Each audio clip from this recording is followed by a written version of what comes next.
Hello, everybody. For this week's multimedia share, I'm going to do my own sharing. It's going to help me learn a lot. So my topic is meditation is medicine. So I figure we should start with what's meditation. There's probably a million ways to look at meditation. And the scope of this video is very small, and the scope of my understanding to how deep meditation goes is also really, in perspective, quite small. But one thing I think it's important to note is from my perspective and my learning, that there is a couple ways we use the word meditation. So when we think meditation, we think someone sitting, quietly in a silent, concentrated, empty state or hyper-focused state or something like that. But all we must do to meditate is sit and be quiet, right? Meditating. But there is potentially could be a difference between sitting, the act of sitting and being quiet, and meditation. Sitting being, or the way we use meditating, I'm meditating as a verb, I'm doing it. But another way to look at meditation is it's rather something that happens. It's a noun. It's a state. Is it a brain state, a state of consciousness? According to yoga, there's something called dharana, which means concentration. And that is separate, of course, also together, but separate with dhyana. Dhyana means meditation, and dharana is concentration. On the 8 limbs of yoga, the concentration comes before meditation. So according to BKS Iyengar, who's a very well-known yoga teacher, he states that when the flow of concentration is uninterrupted, we reach a state of dhyana. So meditation can really be something that happens. It's not necessarily I'm doing it, I'm sitting here, I'm successfully meditating. It's happening. Yeah, maybe thoughts are pouring in, or I'm moving my body and I'm sore and I'm not in a flow, I'm not even concentrated, and it's certainly interrupted at every period of time or every moment. So this would mean that sitting isn't necessarily meditation, and thus you should be able to reach, according to this definition, a state of meditation without sitting. So another way to potentially throw some ideas out for defining meditation would be through brain states and brain waves. So I've written here some information from Cindy Dale's book that we have, the encyclopedia. You can break down brainwaves into the beta state, which is our everyday waking, thinking, conscious state, lots of activity. The alpha state, which is paired with states of relaxation, daydreaming. Says average people can maintain awareness, meaning non-meditators, what have you. The theta state, which is deeper. It's a quiet mind, quiet body, quiet emotions. It's a deep relaxation state or kind of a light sleep state. I believe this is associated with stages 1 and 2 of sleep. And it says, according to Cindy, meditators can maintain awareness here. So they can meditate through or with this specific brain state. Then there's the delta state, which is the deepest or slowest, I guess. Unconsciousness and deep sleep, stages 3 and 4 of sleep. And she also added one near the bottom, I believe, or in paragraph form, called gamma, which is marked by mystical and transcendental experiences. I would also throw in the word superconscious state as an idea. That's a word that's thrown around in a number of different traditions. So now that we've taken a brief look at what meditation is, or some ideas rather, what's happening when we're meditating, let's look at what is medicine. We are calling ourselves, or could call ourselves, energy healers. And we're using energy medicine. We are using and moving energy with a healing intention. One thing I think is very notable, especially this is also from Cindy's book, is the idea of curing versus healing. So if we're using medicine, giving medicine, receiving medicine, are we curing? Are we healing? Curing being the erasure of symptoms. Your symptoms are gone. You're completely symptom-free. That's quite rare, I would say, for pretty much anything. Whereas healing, the word heal comes from a root. I've heard from different, I've heard it's a Greek root or Gaelic root or whatever. But the root means to make whole. To make whole. Feeling whole despite your symptoms. So even if your symptoms are still there, you are in a state of wholeness. thus becomes, our holistic health or holistic health practitioners. So how do we heal? We're not curing. Meditation is probably not going to just cure our symptoms, but maybe it can help us heal and bring us back to a state of wholeness and integration. One way to look at it could be restoring balance. We have homeostasis in the body, which we've learned. That's the overall balance of the body, bringing about health according to an allopathic sensitivity. Hemostasis, hormone balance, balance in the nervous system and endocrine system. Those are like our two master systems, or two of them. And I wanted to bring to awareness here a term that I've just recently learned called oppositional therapy. The idea that to bring something into balance, or to help bring something into balance, we provide, if something is in an extreme, out of balance one way, right, we provide the counter. We provide the counter force. So one way to look at it is, if I'm experiencing anger all the time, maybe I can try to work with love or acceptance, forgiveness, whatever you would see that oppositional force in a dual state to anger, have you. So using the definition of oppositional therapy, and oppositional therapy as a view or lens or guide to how we can heal with medicine, rather how we can use meditation as medicine.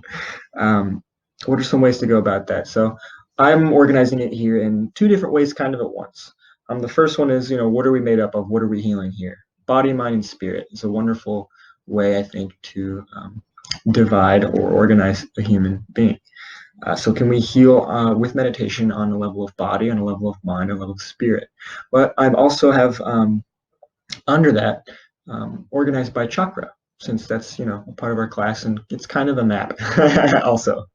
Can we heal through meditation with an energy that's in the heart, or how can we heal with these energies that are in our third chakra, or with our fifth or sixth chakra?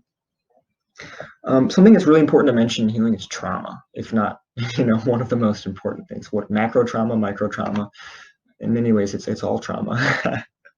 We know that trauma is stored in our bodies, but not just our physical bodies, our mental bodies, with mental patterns that have stemmed from trauma and continue the trauma. With emotional bodies, and we're learning we have energy bodies. Who knows how many energy bodies, but we certainly have them. So if we can influence and work with trauma on one level, whether it be physical, mental, emotional, we know that we can also affect the whole. When we affect a piece, we are also affecting the whole. And due to our plasticity, neuroplasticity, and our adaptability as beings, which is a wonderful tool we have, we should be able to, the more we do something in a certain way, the more our systems will work that way. So if I keep telling myself, from a mental perspective, if I keep telling myself, the cold, I can't stand the cold. It doesn't work for my body. I'm not going to go out in the winter. It makes me feel really bad. X, Y, Z. I'm never going to go out. I'm going to keep feeling and thinking that the cold is detrimental to my health, and I'm not going to gain whatever benefits I have from going out in the cold. It's maybe not the best example, but one way that I could work with that is trying to feed myself different pathways. Man, it's really cold outside, but maybe I can bundle up, do some breathing, and spend some time outside to get all the benefits that I know I personally get from being out in nature. Or, man, I've noticed when I stand up or when I do a lunge, I have this pattern that my body and my nervous system, my muscular system, is used to moving in this pattern. And with body awareness, maybe I can recognize, oh, this pattern is hurting me, or it's a pattern that I want to change. The beauty is with intention and awareness and direction, or work, if you will. Those pathways can adapt and change, and we should be able to affect our body, mind, and spirit through uninterrupted, concentrated states of flow or meditation. So that's our modality here for healing, is this uninterrupted flow of concentration as defined by BKS Iyengar. So let's start with the body, the first chakra, if you will. How can we use meditation to heal the body?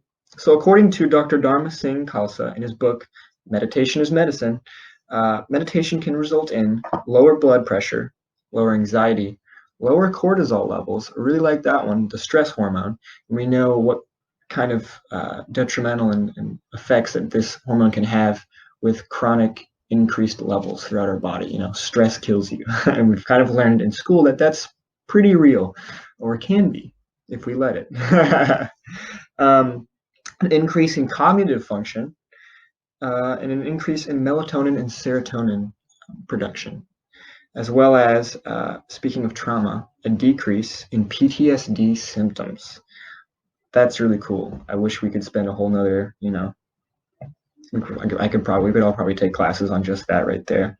In a 1994 study by the Office of Alternative Medicine, they found that meditation and the relaxation response brings about a decrease in oxygen use. So I'm assuming, you know, an increase in respiratory and efficiency or oxygen use efficiency, a decrease in stress hormones, an increase in immune factors, and restorative brainwave activity.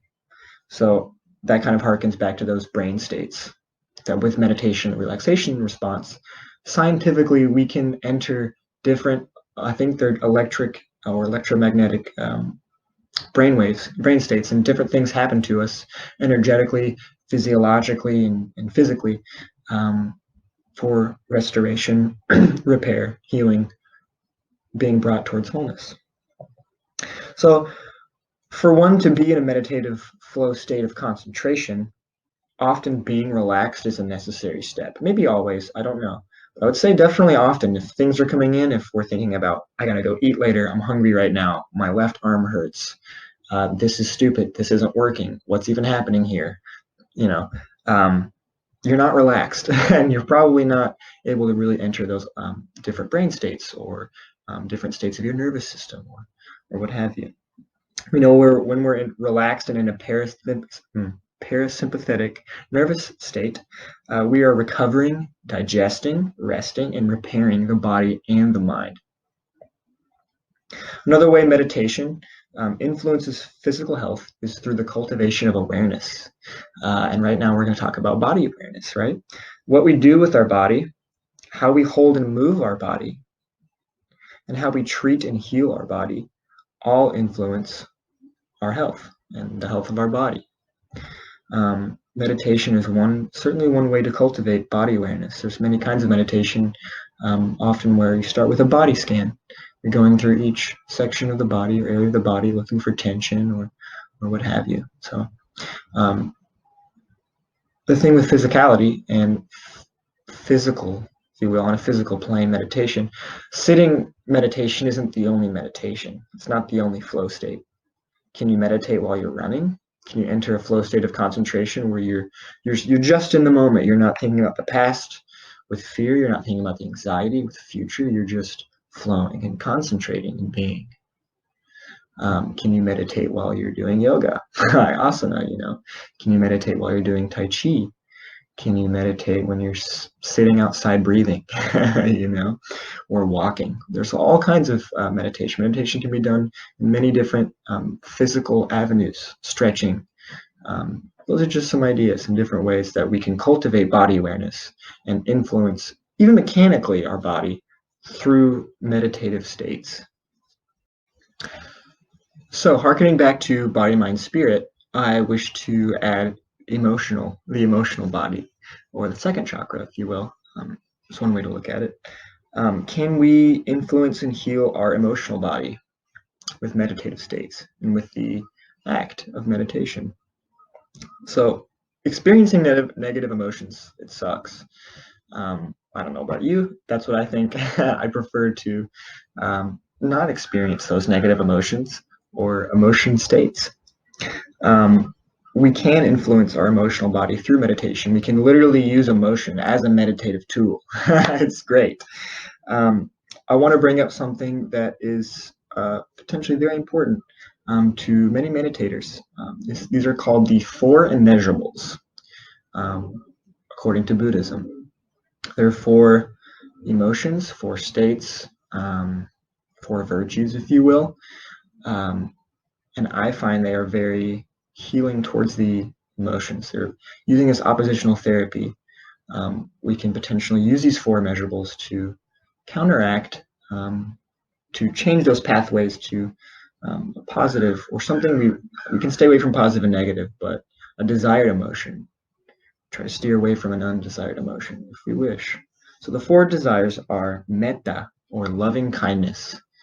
The next one is karuna, or compassion. The next one is mudita, which is empathetic joy. And we have upekkha, which is equanimity. So when one is meditating, this emotional technique lies in, if you can find a relaxed flow, you're starting to feel a little concentrated, a little centered, you bring up an emotion. So you can bring up a negative emotion and you can work with it like that and let it process and flow through with awareness, right? That's a really good way we can clear an emotion. It's like a shadow work perspective. And on a light work perspective, if we're trying to actively cultivate the positive emotion for healing through intention, we can bring up, let's start with metta, maybe the easiest one, loving kindness, wishing yourself positivity, wishing yourself kindness, wishing that good things would happen to you. So you're meditating, and in your body, what's something that makes me really, really, really happy?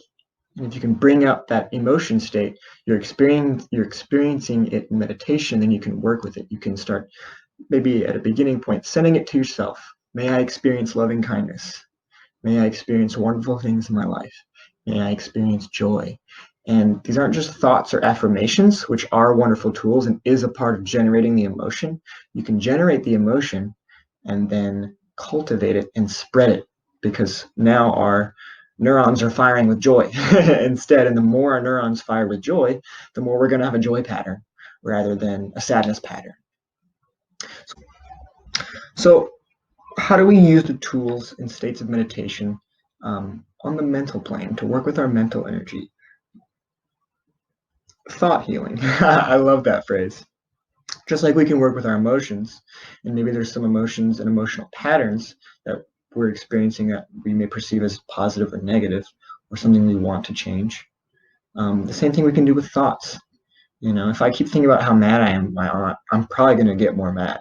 If I, during the day, I stop thinking about how mad I am with my aunt, and I stop thinking about my aunt in that way, I'm probably not going to experience those negative, potentially negative experiences about my aunt. So one way to help work with the mind is through concentration.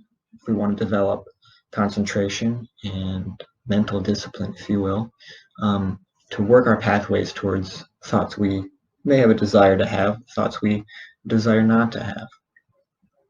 Mantra is an incredible tool that could use many much more time to learn about. There's a wonderful meditation tool. It's a point, giving yourself a point to meditate on, one point, only one point. That way you can enter that flow, relaxed flow state of concentration. So if you have a word, like a root mantra, a bij mantra, this can be in English, or it can definitely be in Sanskrit or another language. This helps us develop ekagra, or one-pointed concentration, right? So we would be able to, through these meditative states, help release or not experience and not have those thoughts that we're trying not to have, and just returning to one point, returning to the mantra. Let the mantra run subtly in your mind. This is transcendental, one way to look at transcendental meditation. If you've heard of that, it's a very accessible form of mantra meditation in the West. And we just come back to that mantra anytime we have a thought. Having said that, that's a lot harder than it sounds, or it can be. A helpful point of advice for that is that if you're meditating and you're trying to focus on one point, like the breath or a mantra, and not have thoughts, it's pretty hard to not have thoughts when you're trying to not have thoughts. And it can get very laborsome when you're like, oh, I had a thought again. I wasn't meditating for 5 minutes. I wasn't in a state. I wasn't in the dhyana state, the meditative state. I wasn't even in the dharana state of concentration. But the moment you realize you've had a thought, is actually the moment you've won. You've had the awareness, now you know you can simply allow it, accept it, and return to the mantra. And now you can continue to meditate. And the reason that is because when the thoughts are coming up, one way to look at them is these thoughts are what's trying to release. So you're actually healing by having these thoughts, and the thought comes up, and you're like, oh, this needed to release clearly because it just happened while I was trying not to have thoughts. So I accept that, I hear that with awareness, and I return to the mantra. So these can help clear those thoughts and help us to not focus on them and move the mind from continually progressing towards that pathway and continually thinking this thought, if you will, towards not thinking that thought and not having that experience over time. Because we're having a different experience, which is one word. That's the experience, is a mantra, or is the breath, or is a point. You can also have a one-pointed meditation on a visual. So yeah, I just want to reemphasize that while you're meditating, and if you know what you need to do, or what can be helpful, is just to simply notice any thoughts, and that's it. That's the practice. That's the win, as I like to call it. If you notice you've had a thought, great, your awareness is working. It's working. Things are clearing. The thoughts are coming up when they need to, and they're going away, and you're returning to your point of concentration. So this can definitely help. This can definitely help bring about mental discipline and a change in those thoughts.